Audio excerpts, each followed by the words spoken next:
Ini saudara ini namanya Sayyid Jabani. Ceramah-ceramahnya, pidato-pidatonya, ocehan-ocehannya penuh dengan kebohongan publik dan konten-konten yang menyesatkan. Manusia satu ini, Pak, mulutnya tidak lebih bau dari yang lain. Ya, tampaknya alim, tapi kelakuannya merusak persatuan dan kesatuan bangsa. Saudara Sayyid Jabani ini membuli tokoh langit yang termasuk di bumi karena kreativitas kapal. Menurut Jabani, tokoh langit itu pernah diejek oleh iblis. Dan dalam kompetisi dakwah, tokoh langit itu kalah melawan iblis. Pengikut tokoh langit yang ikut naik kapal hanya 8 orang. Sementara orang-orang kafir pengikutnya iblis jumlahnya berpuluh-puluh ribu orang.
Tetapi bukan kafir untuk bisa naik kapal, Bapak Kolodadu.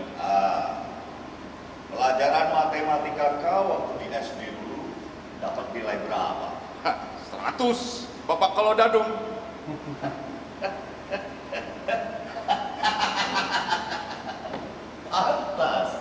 Pantas.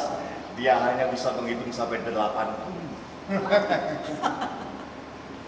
Saudara Sayyid Jabani ini mengacaukan pengetahuan yang sudah mapan di masyarakat. Menurut Jabani, kapal bikinan tokoh langit itu panjangnya 360 hasta dengan lebar 50 hasta dan pintu-pintunya 50 hasta. Dikerjakan oleh para pemborong yang profesional dan ratusan tukang-tukang yang hanya dikasih makan dengan satu nampan berisi kue apem. Kue apem? Kue apem. Lai, kau pikir petugas langit itu remeh sehingga konsumsinya bikin kue apem? Maaf Bapak Kolodadu, memang satu nampan kue apem, tetapi yang membagikannya adalah kekasih Tuhan, maka bisa dimakan oleh ratusan orang. Ada sahabat tetangga dari utusan Tuhan itu pernah menyembelih 1 ekor anak kambing yang mestinya hanya cukup dimakan oleh 10-15 orang. Tetapi karena yang membagikannya adalah kekasih Tuhan, maka cukuplah dimakan oleh ratusan orang dan tidak akan habis-habis dagingnya. Berhayal kau. Saudara Sayyid Jabani ini juga menceramahkan bahwa ada utusan langit ketika turun di bumi diminta atau diperintah untuk menyembelih anaknya. Dia pergi ke hutan dengan tangan kirinya mengempit seekor anak kambing dan tangan kanannya memegang cungkil. Tokoh langit itu menyiapkan seekor kambing dengan perhitungan siapa tahu Tuhan akan mengubah perintahnya dari perintah menyembelih anaknya menjadi perintah menyembelih kambing. Pak Kolodan, kalau mendengar mulut yang ngawur seperti itu, sesungguhnya saya ingin merobek mulutnya. Karena tidak ada seorang bapak yang dengan tenang, tanpa ragu, dan tega hatinya begitu saja mau disuruh untuk menyembelih anaknya sendiri. Andaikan mendapat perintah dari Tuhan, aku tidak akan ragu untuk menyembelih kau.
Laksanakan apa yang Tuhan perintahkan. Saya akan bersabar untuk menerimanya. Sadungan, Koranis, Ya, umumkan kepada seluruh rakyat Nusantara, siapa saja yang bicara ngawur akan kusembelih.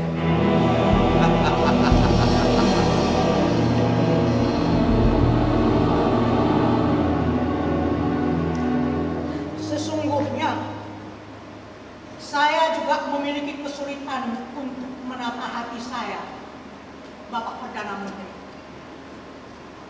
Padahal kita ini sebuah bangsa yang tawadu, penuh dengan kerendahan hati, lembah mana. Namun ketika saya harus mendengar ujaran kebencian dari 4 aktivis pemberontak ini, saya rasanya tidak lagi sungkan untuk menggunakan ini. Serah. Salah. Macam tuh. Tapi Ibu Menteri, biar kami kaum lelaki saja yang bertindak. Maaf. Leluhur saya ini antara lain adalah Adipati Wiraraja yang di akhir abad 13 ikut berperan di dalam pembentukan kerajaan Majapahit. Karena itu, jika ada orang yang berani meremehkan kita, tak tunjuk tompes saya.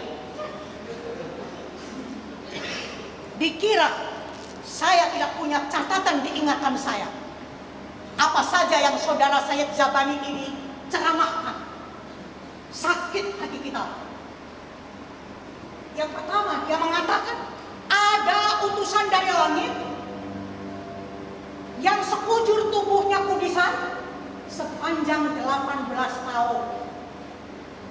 Kemudian ada lagi utusan dari langit yang katakan diizinkan masuk surga dengan membawa sandalnya, dan kemudian sengaja ditinggalkan sandal itu dengan satu harapan, besok akan mendapatkan izin lagi masuk ke surga dengan alasan mau mengambil sandal yang ketinggalan. Bagaimana mungkin utusan langit kok nakal, utusan langit kok licik? Itu taktik dan strategi Ibu Menteri Raramis. Masih ada lagi. Air Zam-Zam itu memancar. Kata dia, ada utusan dari langit yang masih bayi, kaya-kaya kakinya menjejakkan tanah. Oh, itu mukjizat namanya Ibu Menteri. Saudara saya Jabani ini juga pernah menyarankan bahwa kita semua harus berterima kasih kepada salah seorang tokoh langit yang dulu pernah menyarankan agar perintah sholat 50 kali sehari ditawar pada Tuhan menjadi 5 kali sehari, dan menyebarkan klinik bahwa orang-orang kafir mati secara massal disapu badai angin dingin, dan badai itu bersumber dari sebuah lubang kecil. Itu juga namanya lubang jarum. Ya, itu juga namanya mukjizat Bapak Menteri. Yang paling parah Bapak Perdana Menteri, ada seorang utusan Tuhan yang mukjizatnya mampu menyembuhkan berbagai macam penyakit, tetapi dia bilang dia tidak akan mampu menyelesaikan masalah-masalah sosial. Masih juga saya mengingat ada beberapa hal yang dia katakan. Utusan dari langit yang hidup di tahun 6000 sebelum Masehi berhasil membuat kapal raksasa, dan di kapal itu ada dinding-dinding yang kata dia ada tulisan nama Muhammad, Sayyidah Khadijah, Sayyidina Ali, kemudian Fatimah, juga Hasan dan Husain. Kemudian ada duta dari Tuhan yang hidup kira-kira 3000 tahun yang lalu. Kebetulan beliau ini adalah seorang raja yang besar. Di dalam sebuah istananya ada gudang, dan di dalam gudang itu kata dia lagi ada rak-rak buku yang isinya adalah salawat untuk Nabi Muhammad. Mana mungkin ngawur? Coba bayangkan, Nabi Muhammad itu lahir setelah 700 tahun kemudian. Itu. Rai, kenapa tak kau cakap sini sekalian bahwa ada utusan langit turun ke bumi membawa poster Pancasila dan baliho Paksa Kebinekaan. Bahkan Sarah Bapak Perdana Menteri, saya Jabani bilang ada tokoh langit yang mukjizatnya amat hebat. Dia bilang tidak mampu menyelesaikan masalah-masalah sosial. Hei, kau ini meremehkan mukjizat atau menghina Nusantara? Maaf Bapak Kolodadu, utusan Tuhan yang dimaksud oleh Bapak Menteri Sadungan itu pernah bersabda begini, sungguh aku telah mengobati orang-orang sakit, orang buta, dan orang-orang yang berpenyakit lepra karena izin Tuhan. Bahkan aku hidupkan kembali orang-orang yang telah mati juga karena izin Tuhan. Lalu kemudian aku obati orang-orang ahmak, namun aku tak sanggup untuk menyembuhkan. Lalu beliau pun ditanya, wahai Tuhan, siapakah orang ahmak itu? Lalu beliau menjawab, yaitu orang-orang yang tidak mau mendengar kecuali pendapatnya sendiri. Orang-orang yang selalu merasa memiliki keagungan atas dirinya. Orang-orang yang merasa dirinya paling hebat dan orang-orang yang selalu merasakan kebenaran semua ada pada dirinya. Itulah orang-orang yang dungu, bodoh, pandil, pekok, yang tak ada jalan untuk menyembuhkannya. Jelasnya, Ya. sebenarnya,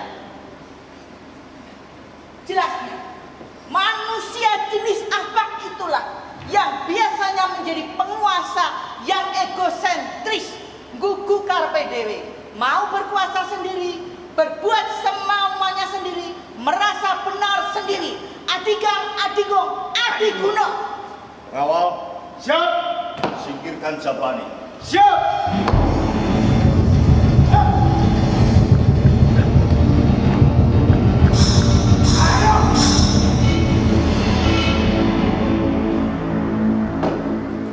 Hei,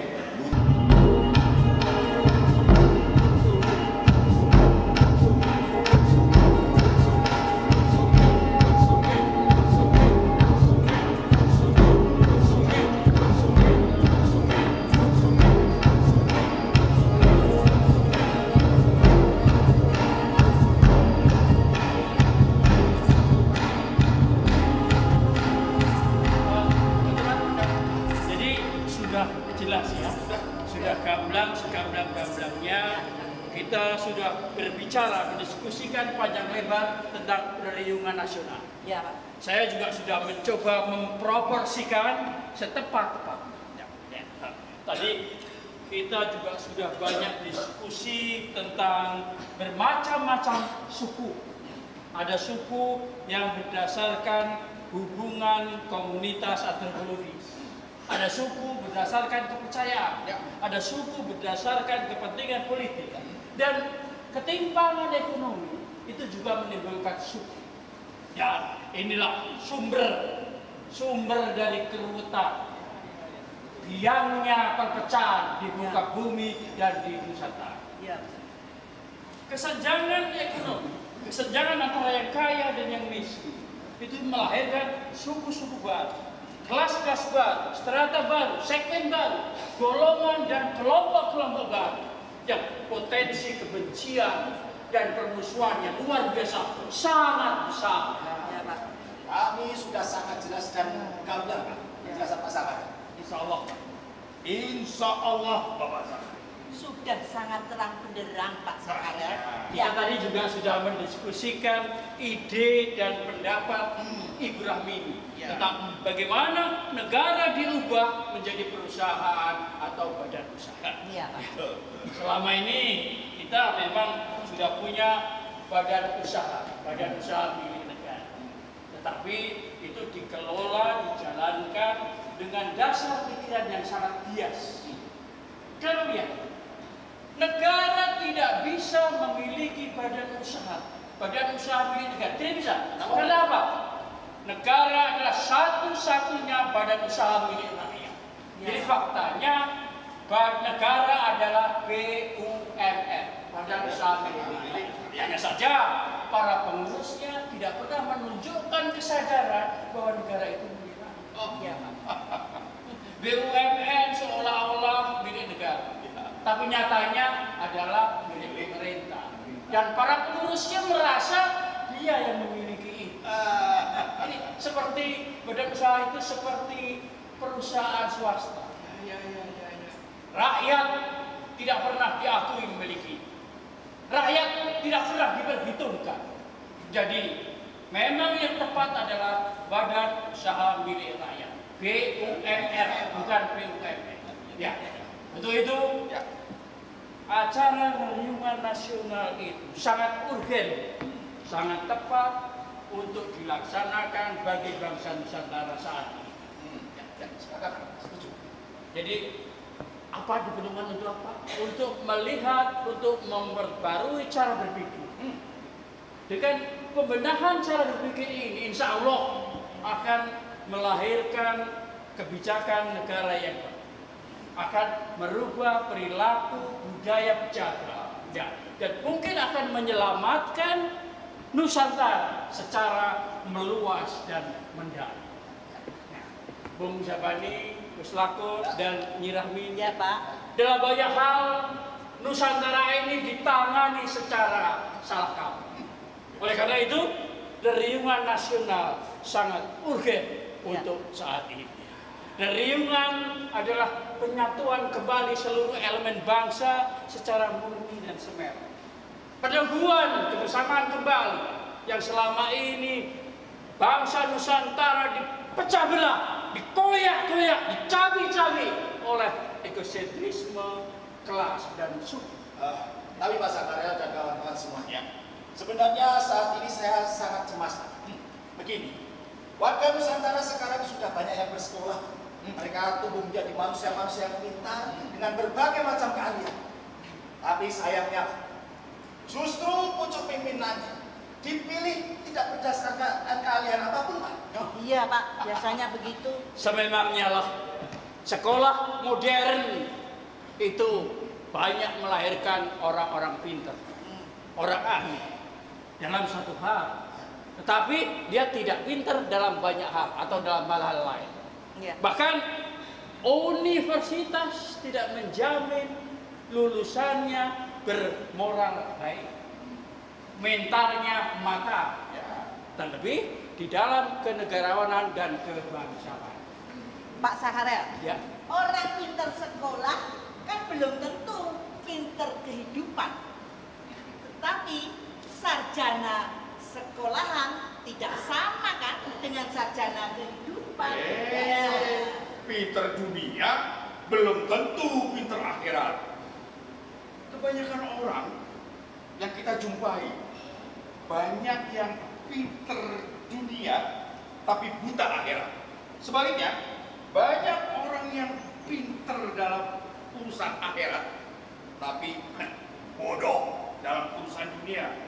Akibatnya hidupnya mengemis dan dongkleng sama pejabat yang justru mensengsarakan rakyat. Benar sekali, saya sepakat. Ya, Dan yang membuat saya juga semakin cemas, Pak. Sekarang ini bangsa kita sudah tidak lagi saling percaya. Mereka sudah saling curiga dan tidak legowo satu dengan yang lainnya. untuk itu diperlukan seorang pemimpin yang dapat melegakan hati semua. Pemimpin yang mengayomi, pemimpin yang membuat semua golongan dan kelompok merasa aman dan nyaman. Pemimpin yang pandai, cakap, bijaksana, dan matang. Untuk apa? Untuk dapat dipercaya menghitung kembali persoalan-persoalan bangsa. Ya. Sejarah Nusantara ditelusuri kembali. Semua pihak melakukan nafak tilas. Zaman demi zaman, orde demi orde, era demi era. Untuk apa? Untuk mengetahui kesalahan dan kebenaran. Untuk mengetahui kekurangan dan kelemahan. Semuanya dihitung. Sejak kenapa dulu para pemimpin, para founding fathers memilih negara republik. Rasio proklamasinya, undang-undang dan amandemen-amandemennya semua diperhitungkan kembali secara matang dan mendasar. Ya.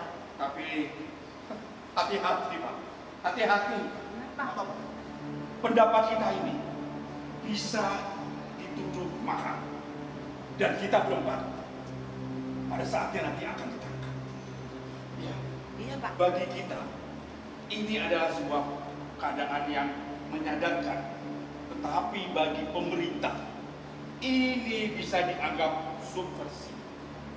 Bagi kita ini adalah bagian dari perinsafan bahkan pertobatan, tetapi bagi penguasa kita bisa dianggap makar. Jangan suudon dulu Bu, jangan gebiah-uyah. Gitu. Siapa tahu di antara para pemimpin pemerintah nasional ini ada yang memahami bahwa yang kita kerjakan, kita lakukan ini bukan gerpol, bukan gerakan politik, Ya. bukan pemberontakan politik, Ya. melainkan hanya melakukan terapan logika. Kita hanya menjalankan algoritma zaman. Algoritmi Pak. Orang Barat menyebutnya algoritma, tetapi bangsa kita malah ikut-ikutan menyebut algoritma. Ya kan? Monggo. Mau algoritma, algoritmi, algoritma, algolau, algobilis, algobremo, cerita monggo. Yang penting bangsa Nusantara membutuhkan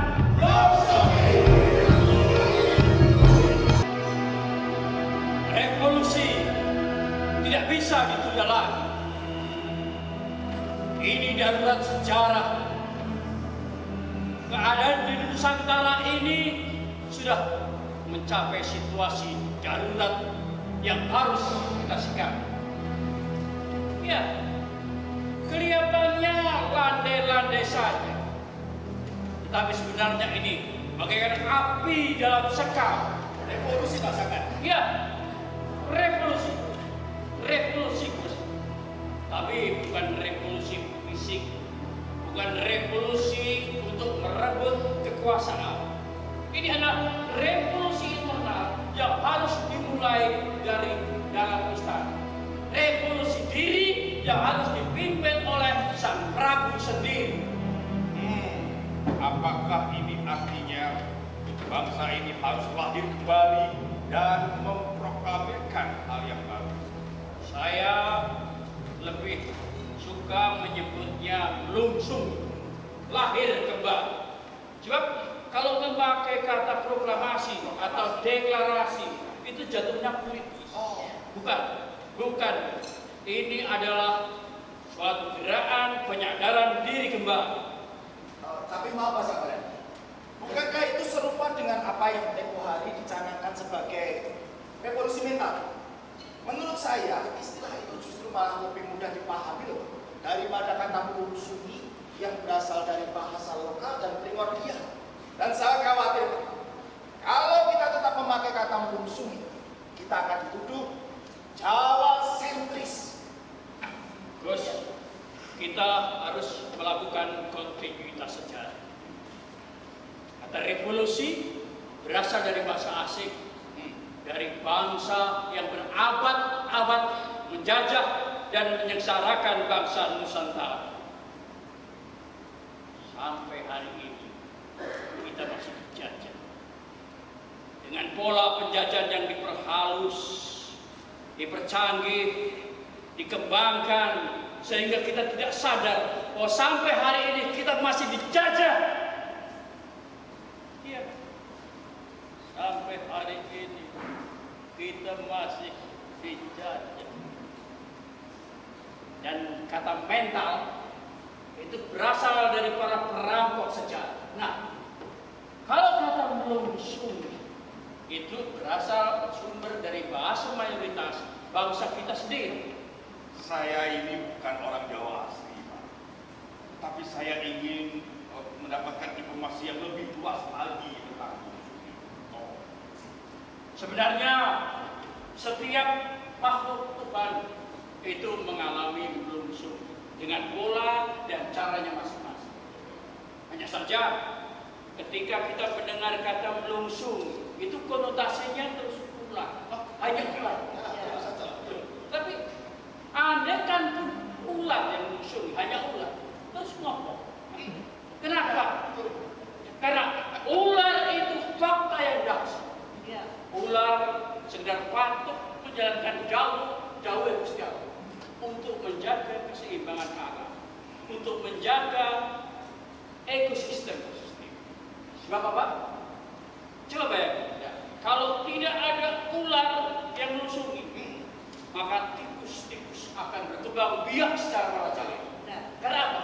Di dalam diri tikus itu ada hormon yang bila suasananya nyaman, aman, dan cukup hangat, maka dia akan berkembang biak secara merajalela. Tanpa ular yang melungsuni, alam akan menjadi rusak. Tanpa ular yang melungsuni, kehidupan manusia akan membusuk. Ya, itu andaikan yang melungsuni hanya ular. Ya. Padahal bukan hanya ular yang melungsuni. Emangnya apa saja? Lobster, udang, kepiting, itu melungsuni. Ulat menjadi kepompong menjadi kupu-kupu, itu juga pola melungsung. Burung unggas itu melungsung. Burung Garuda pada usia 40 tahun dia akan melungsungi, dimulai dengan bulu-bulunya berodol. Kemudian paruhnya akan dipatok-patokkan kepada cadas, cakarnya akan dipukul-pukulkan kepada cadas, dan akhirnya mengelupas dan lepas. Kemudian akan tumbuh bulu-bulu baru, cakar baru, tumbuh cakar baru, tumbuh paruh baru. Nah, tapi Pak, kalau ukurannya 40 tahun sebagai Garuda, berarti bangsa kita sudah terlambat untuk melungsungi, Pak. Belum. Bangsa kita belum benar-benar membusuk.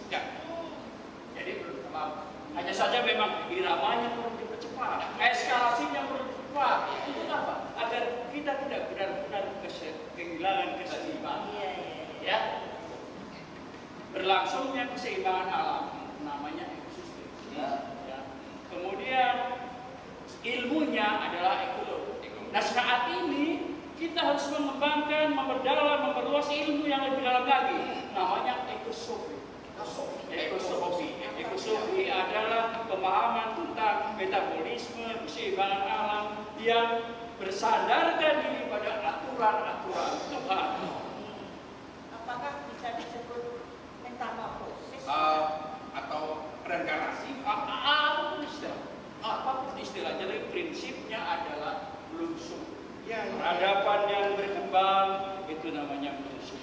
Kebudayaan yang berkembang namanya melungsung. Kemajuan teknologi untuk mempermudah kehidupan alam, kehidupan manusia itu juga melungsung. Ya, saya jadi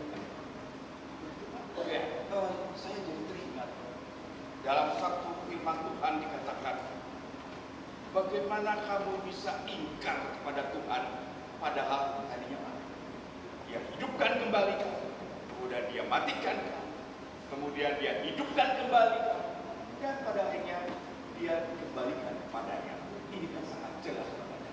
Ya, firman Tuhan itu sudah jelas sejelas-jelasnya, sudah gamblang segamblang-gamblang bahwa manusia punya kehidupan 3 kali dan mengalami kematian 3 kali. Itu bukan berarti kita punya nyawa 3 kali, kemudian hilang nyawa 3 kali. Tapi Pak Saudara dan kawan-kawan, kita tetap harus waspada. Melungsungi memang bisa membuat manusia menjadi baik, tapi bisa juga sebaliknya, merusaknya. Republik jambul nampan, kelihatannya republik, ternyata kerajaan. Sawangane peni jambul triksi, kelihatannya demokrasi, ternyata monopoli. Apa yang kita lakukan ini bisa jadi politik, ya. Tapi yang jelas bukan politik praktis. Ya, kenapa? Karena kita tidak punya tujuan untuk kekuasaan. Sepakat. Ya. Yang kita lakukan ini pemikirannya biasa, ya kan? Iya, kita kan tidak sedang mencari jasa maupun kekuasaan, kan? Apalagi proyek. Ngakunya cari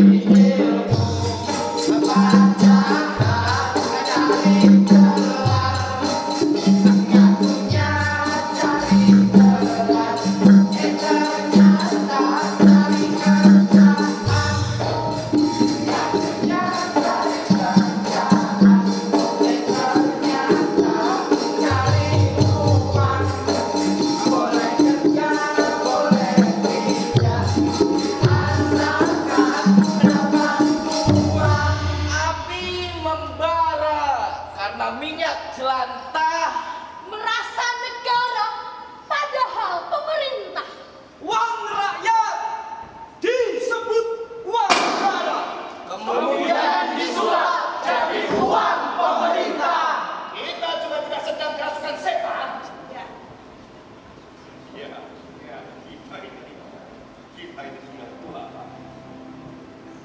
Sudah tua. Kita ini sudah membuktikan bahwa sudah setengah abad kita tidak dalam mencari kekuasaan. Tapi jangan lalai. bahwa bagi para penguasa apa yang kita lakukan ini bisa saja dikira berpamrih kekuasaan, harta benda, dan kenapa? Karena setiap orang melihat orang lain dengan ukuran dirinya sendiri. Ngakunya pemerintah, ternyata geng pejabat. Ngakunya pejabat, ternyata jaringan pedagang. Nampaknya pedagang, ternyata koruptor. Ngakunya koruptor, ternyata perampok. Pergi melayat demi bela sungkawa. Di tanah kuburan banyak lintas. Uang rakyat disebut uang negara. Kemudian disulap jadi uang pemerintah. Kita tahu bahwa jabatan adalah tanggung jawab. Maka kita tidak pernah mengejar-kejarnya. Karena kita sadar belum tentu kita sanggup menanggung tanggung jawab. Maluku ya Maluku, Ambon ya Maluku. duitku ya duitku, Duitmu ya duitku. Maka revolusi tidak bisa ditunda lagi.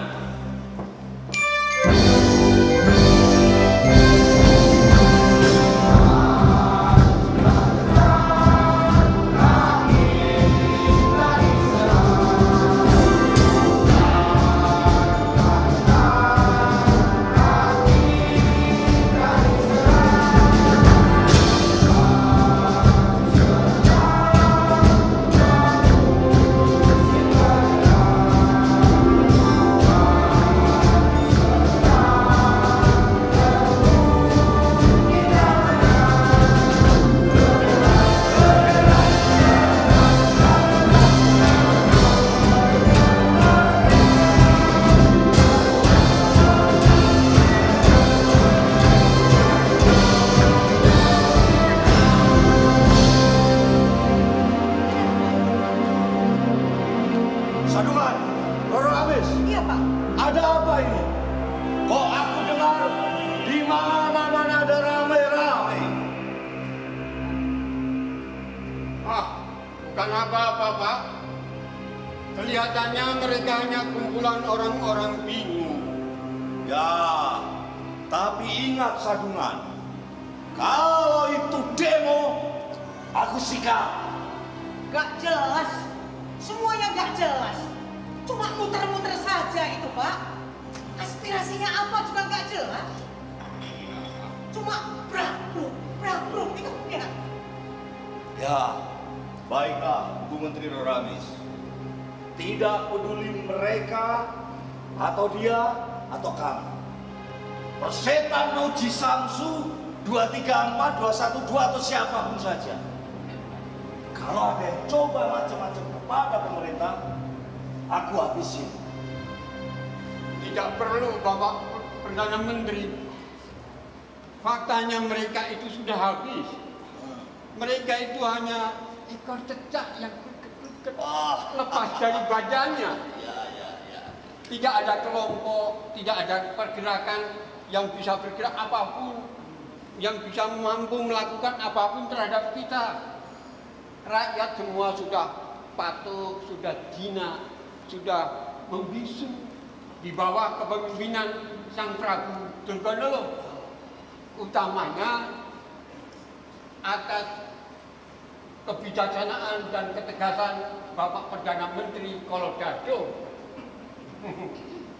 Mereka tidak perlu diwaspadai, Bapak. Yang harus diwaspadai itu adalah dalam dan hantu-hantu yang tidak nampak yang menggerakkan mereka. Itu Ibu Menteri, itu dia.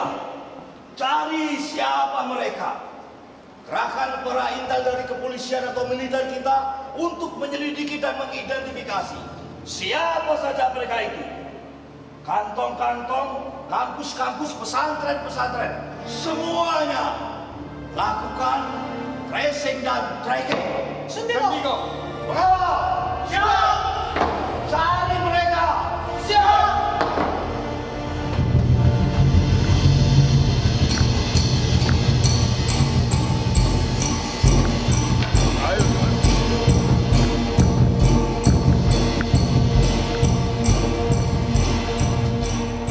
Meskipun hanya revolusi internal, tapi ongkosnya sangat besar. Sedangkan demokrasi yang biasa-biasa saja, rakyat Nusantara belum tentu memenuhi 3 persyaratannya. Apa saja, Kamas Dunu? 1. Rakyatnya berpikir matang. 2. Budayanya tangguh dan seimbang. Dan 3. Pemerintahnya rasional dan tidak tinggi hati. Tetapi faktanya, kebanyakan rakyat Nusantara itu berpikirnya serampangan dan tanpa perhitungan. Sementara kaum cendekia dan para penguasa rata-rata tinggi hati.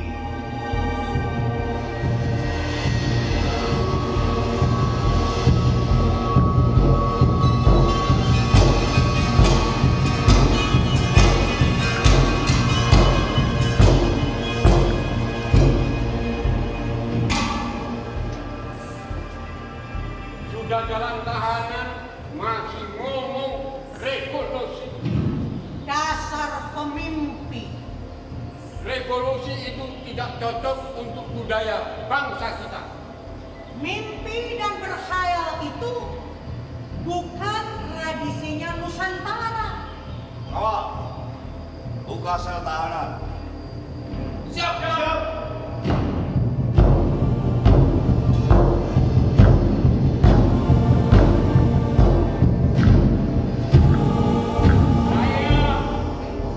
Tidak ingin menjadi pahlawan, tapi bukan berarti saya mau menjadi pecundang. Kemerdekaan berpikir tidak bisa dipenjara. Hati nurani tidak bisa dikurung dalam sel-sel tahanan. Pemerintah boleh berkuasa semena-mena, tetapi masa depan anak cucu kita adalah cakrawala. Kami tidak sedang makan. Kami baru bermasalah dan berkhianat pada hakikat kehidupan. Kalian boleh menghukum mati kami semua. Kebenaran masa depan tidak bisa dibunuh semangatnya.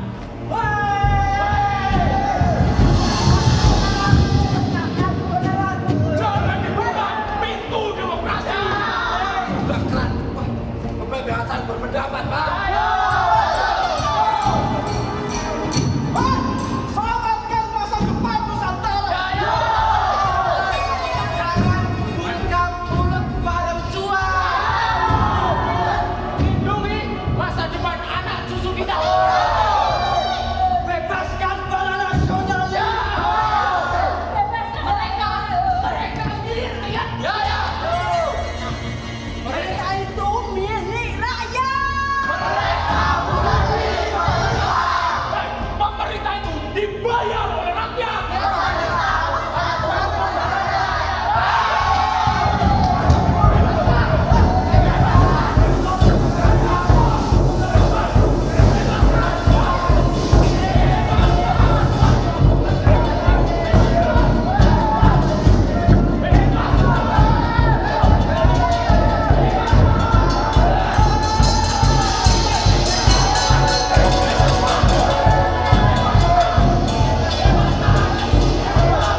Perubahan memang menyakitkan. Serba suki, mawa peo. Setumo batuk, senyari bumi.